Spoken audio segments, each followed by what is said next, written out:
네, 반갑습니다. 브릭아버지입니다. 그동안에도 잘 지내셨죠? 이번 영상은 중국 브릭 창작가인 라우랑의 두 번째 제품인데요. 람보르기니 에센자 SCV12입니다. 이전작인 페라리 SF90 스트라달레 차량을 보면 설명서나 브릭의 품질과 브릭의 넘버링까지 레고사와 비슷한 퀄리티로 만들어줘서 아주 인상적이었는데요.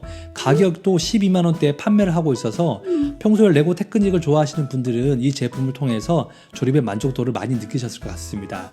자, 이번에는요 람보르기니 시리즈인데요. 아쉽게도 라이센스는 없어요. 람보르기니 에센자는 전 세계적으로 40대만 한정 생산이 되었는데요. 공도에서는 탈 수 없고 트랙에서만 운행이 가능하다고 합니다. 우리나라에서도 한 대가 있다고 해요. 앞에 보이는 63은 람보르기니 설립 연도인 1963을 의미하기도 하고요. 다시 제품으로 넘어오면 이번에는 중국 브릭 회사인 태고락과 협업을 했는데 이렇게 박스의 아트를 보면 상단에 태고락 로고가 있고요. 명패에도 태고락 로고가 있어요. 태고락과 협업을 해서인지 이전 작품보다는 브릭의 체결력이 많이 뻑뻑했는데요. 특히 이 핀이 아주 뻑뻑했어요. 나머지 핀은 그래도 괜찮았습니다. 그럼에도 불구하고 디자인이나 가격과 조립의 만족도는 아주 높았어요. 휠 타이어도 따로 패키징이 되었는데요. 퀄리티도 좋고요. 타이어에 기스도 없고 안쪽에 이물질도 없어요. 물론 중국 제품이라 메인 박스의 아트나 속박스는 전혀 신경을 쓰지 않았는데요. 다행인 것은 이렇게 넘버링이 잘 되어서 사용자들이 좀 더 쉽게 조립할 수 있도록 신경을 써주었다는 생각이 들고 브릭백은 15번까지 있고요. 스티커와 설명서 2권 있어요. 스티커는 넉넉히 넣어주었는데 아마도 색상을 변경하는 분들을 위해서 넣어준 것 같아요. 설명서는 SF90처럼 아주 세부적으로 나타내 주었습니다. 람보르기니 역사도 넣어 주었고요. 라우랑 팀이 얼마나 제품에 진심을 담았는지도 잘 나타내 주고 있어요. 각 봉투별로 그래픽 아트로 제품을 나타내 주었고 중간중간 기어비에 대한 설명도 이렇게 있습니다. 두 번째 설명서는 뒷장에는 색상별로 제품을 나타내 주고 있고요. 자, 브릭의 개수도 표기되어 있죠. 자, 이제 조립을 시작해 보겠습니다. 첫 번째 단계는 기어박스와 엔진을 먼저 만들어 주는데요. 우선 사각 프레임에 기어를 장착할 브릭들을 먼저 부착을 해줘요. 이제 기어들을 하나씩 넣어주는데 기어 변속을 위해서는 드라이브 링이 필요하겠죠. 기어부는 지금 레고사의 최신 버전은 아니고요. 오랫동안 중국 브릭은 이런 방식으로 기어부를 만들고 있죠. 파란색 모듈이 기어 변화 리밋이고요. 한쪽 방향으로만 변속이 안 되게 제한을 건 장치입니다. 이제 어려운 부분은 없고요. 설명서대로 계속 진행하면 되는데 크로스 엑슬 중에 뻑뻑한 브릭이 있어서 니퍼를 중간중간에 사용해야 됩니다. 자, 이제 바깥쪽에 기어 노브를 장착하고 상단의 프레임으로 고정을 할게요. 앞쪽의 고무줄은 기어 변속 후에 고무줄의 탄성력을 이용해서 변속 레버가 원래 위치로 돌아오도록 만든 메커니즘이죠. 엔진은 V형 12기통이고요. 투명 하우징을 사용했습니다. 그리고 기어부 위에 장착하면 되고요. 앞쪽의 기어와 맞물려서 피스톤이 움직여요. 테스트를 해보면 변속에 따라서 피스톤이 잘 움직이죠. 이 부분은 나중에 다시 진행을 해보겠습니다. 자, 이렇게 되면 첫 번째 단계는 마무리가 돼요. 자, 두 번째 단계는 리어 어셈블리를 만들어 주는데요. 우선 차동 기어를 먼저 만들어 주고 하부 프레임에 결착을 시킵니다. 양쪽으로 CV 조인트를 연결해서 좌우 구동을 시키면 이렇게 작동이 되죠. 휠 허브 모듈도 서스펜션 암을 결착시켰는데요. 덜렁거리지 않아서 아주 편리했어요. 우선 링크를 먼저 떼고 이렇게 고정을 한 뒤에 다시 서스펜션 암을 먼저 엑슬로 고정하고 링크를 다시 연결하면 돼요. 반대쪽도 같은 방법으로 장착을 시킵니다. 서스펜션은 9L 사이즈인데요. 맥라렌 P1에도 같은 쇼복쇼버가 사용되죠. 상단에 이렇게 장착을 하고 핀으로 고정을 해줍니다. 이 상태로 스프링을 압축하면 토볼이 빠지거든요. 나중에 토볼 근처에 빔을 고정시키면 해결이 돼요. 자, 완성된 모듈은 기어부와 결착을 시켜주고 바퀴와 연동도 잘 되는지 확인하면 됩니다. 이곳에 기역자 브릭을 장착해주면 이렇게 서스펜션이 작동할 때 문제가 전혀 없죠. 자, 마지막으로 양쪽에 호스를 표현한 브릭을 부착해주면 두 번째 단계도 마무리가 됩니다. 자, 세 번째 단계는 대시보드에 기어 시프터 모듈을 만들어주는데요. 이 모듈은 기어 변속 상태를 보여주는 디스플레이 모듈이에요. 이렇게 브릭에 스티커를 붙여서 엑셀에 끼워줍니다. 뒤쪽으로 프레임을 장착해주는데요. 기어 노브는 나중에 제거해요. 그리고 양쪽으로 하부 프레임을 부착을 해주면 디스플레이 모듈은 완성이 됩니다. 지금 만드는 모듈은 시프터 모듈인데요. 기어 노브를 연결시켜서 작동이 되게 만들었는데 완성된 모듈은 디스플레이 모듈과 결착을 시켜주고 앞쪽에 시프터를 장착해주면 돼요. 앞쪽에 대시보드를 표현한 모듈도 장착을 하고 핸들과 연동되게 엑슬로 장착을 해줍니다. 그리고 스티커를 붙인 패널을 붙여주고 핸들도 부착해주면 운전석은 마무리가 되죠. 자, 이제 기어를 변속을 해볼게요. 변속하면서 디스플레이도 움직이죠. 완성된 모듈은 엔진 프레임과 다시 결착을 해주면 됩니다. 그리고 양쪽에 브릭으로 보강을 해주면 되고요. 완성 후에 드라이빙 링이 움직이는지 테스트도 하면 좋겠죠. 자, 이제 디스플레이와 기어가 잘 맞는지 점검을 해야 되는데요. 저는 스티커를 잘못 붙여서 이렇게 잘 맞지 않아요. 그래서 다시 이 상태에서 스티커를 붙여서 디스플레이와 잘 맞도록 해주었습니다. 이렇게 테스트도 끝나면 세 번째 단계는 마무리가 돼요.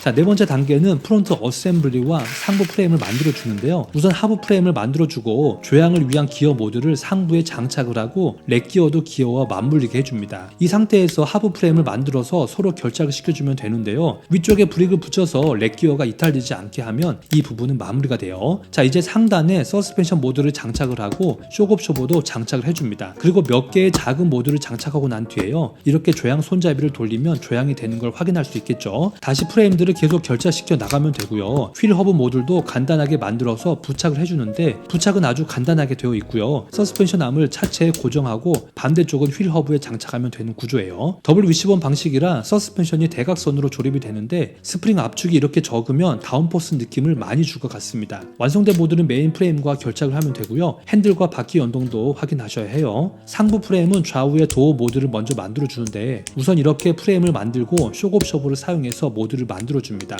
이게 도어 모듈인데 이렇게 하면 도어가 열리고 내리면 닫히는 방식이에요. 루프는 대칭형이라 좌우에 같은 파츠를 만들어서 부착을 하면 되고요. 도어 모듈과 결합하는 프레임을 루프에 장착을 하고 도어 모듈도 결착을 하면 됩니다. A필러까지 붙여주면 완성이 되고 프레임에 그대로 얹히면 돼요. 그리고 좌우에 핀들을 고정시키면 네 번째 단계도 마무리가 됩니다. 다섯 번째 단계는 차량의 실내 파츠와 앞뒤 범퍼 모듈을 만들어 주는데요. 양쪽에 에어 덕트를 표현한 모듈도 장착을 하고 엔진 커버도 만들어 주는데 금색의 브릭은 빨간색과 교체를 할 수 있어요. 스터드에 붙일 수 있도록 만들어서 쉽게 탈부착이 가능합니다. 엔진 쪽에서 빠져나오는 배기 파이프도 만들어줘요. 시트는 두 가지로 넣어줬는데 저는 보여드리기 위해서 이렇게 두 개를 만들었어요. 장착도 아주 쉽게 되어 있습니다. 리어 범퍼 쪽의 모듈은 중앙의 패널과 빔을 사용해서 모듈을 만들어주고 날개 브릭으로 양쪽 사이드 패널을 장착을 해줍니다. 테일 램프도 끼워주고 머플러도 장착하면 돼요. 하부에 디퓨저를 표현한 파츠도 이렇게 장착을 하면 되고요. 완성된 모듈은 메인 프레임에 결착을 해주면 됩니다. 자, 마지막으로 프론트 범퍼 모듈을 만들어 주는데요. 중앙 프레임을 만들고 양쪽으로 패널 프레임을 엑셀 커넥터에 그대로 끼워주면 돼요. 라이트 모듈도 이렇게 부착을 해주고 프론트 그릴도 앞쪽에 부착을 해줍니다. 이 파츠는 프론트 립인데요. 주황색은 스티커로 표현을 해주었고 그대로 엑셀 커넥터에 끼워주고 하부에 스플리터도 장착을 해줍니다. 그리고 양쪽 패널 브릭도 부착을 하고 그대로 프론트에 결착해주면 다섯 번째 단계도 마무리가 됩니다. 여섯 번째 단계는 외부 패널 모듈과 도어를 만들어주면 되는데요. 패널 모듈은 설계가 아주 잘 되어 있어서 편리하게 부착이 돼요. 루프 쪽은 토볼 브릭을 사용해서 소켓과 결착하는 방법이 아주 편리했습니다. 저는 이 상태에서 바퀴를 먼저 장착을 할게요. 사이드 스플리터도 블레이드 브릭을 사용해서 부착을 해주고 커다란 대시보드 커버도 간단하게 조립을 해서 그대로 핀에 결착하면 돼요. 도어 모듈의 외부 패널은 직선으로 강조를 해서 단순하고요. 도어 트림 쪽도 어렵지는 않아요. 도어 패널에 장착을 하고 몇 개의 브릭도 장착해주면 도어는 완성이 됩니다. 차체에 장착을 할 때는 링크와 핀만 연결하는 단순한 구조인데 시저 도어의 형태를 잘 구현해 주었죠. 닫히고 나서 이렇게 살짝 밀어주면 그대로 고정이 되게 만들었습니다. 프론트는 휀더 브릭을 먼저 부착을 해주고 상부 패널도 중앙 부분을 먼저 만들어주고 나서 사이드 부분을 다시 장착하면 되는데요. 안쪽에 보면 엑셀 커넥터로 이렇게 연결하고 핀으로 결합하는 구조예요. 자, 완성된 모듈은 상부에 그대로 장착을 하고 튜브로 라인을 만들어주면 여섯 번째 단계도 마무리가 됩니다. 자, 마지막 일곱 번째 단계는 리어 커버를 만들어주는데요. 리어 윙을 고정하는 프레임을 먼저 만들어주고 하부 패널도 만들어서 상단에 부착을 해줍니다. 이제 엔진 후드를 고정하는 프레임을 양쪽으로 장착해주고 난 뒤에 사이드 휀더 패널도 부착해주면 돼요. 후드는 클램쉘 타입이라 휀더까지 후드에 장착을 하면 되는데 엑셀이 조금 뻑뻑하긴 해요. 그래서 니퍼를 사용하면 편리하게 조립을 할 수 있습니다. 위쪽 프레임까지 장착하면 거의 마무리가 되어 가고요. 후드 중앙 부분도 마름모 패널을 사용해서 만들어주고 중앙 프레임에 고정을 해줘요. 마지막으로 사이드 패널을 양쪽으로 장착을 하면서 엔진 후드의 중앙부는 마무리가 됩니다. 리어 윙 프레임과 결합을 하고 양쪽에 핀으로 고정해주면 돼요. 리어윙도 이렇게 부착을 해주면 되고 마지막으로 라인을 넣어주고 차량에 이렇게 얹혀주면 차량은 완성이 됩니다. 레고사의 람보르기니 시안과 라우랑의 람보르기니 에센자를 함께 두면 색 차이가 분명하게 다르죠. 람보르기니의 대표적인 녹색은 5가지가 있는데요. 여기서 시안의 색상은 1번인 베르데 제아 색상이고 에센자는 베르데 셀반스 색상이라고 생각하시면 돼요. 두 제품 디자인과 도어의 기믹도 유사하지만 도어 기믹은 확실히 레고의 편의성이 좀 더 뛰어난 것 같습니다. 영상이 길어져서 다음 영상에서는 제품의 특징과 함께 라우랑의 1세대와 2세대를 같이 비교해보는 시간을 갖겠습니다. 오늘의 영상이 도움이 되셨다면 구독과 좋아요도 부탁드리고요. 저는 다음에 더 좋은 영상으로 찾아올게요. 오늘 하루도 레고와 함께 즐거운 시간 보내시고요. 행복하세요.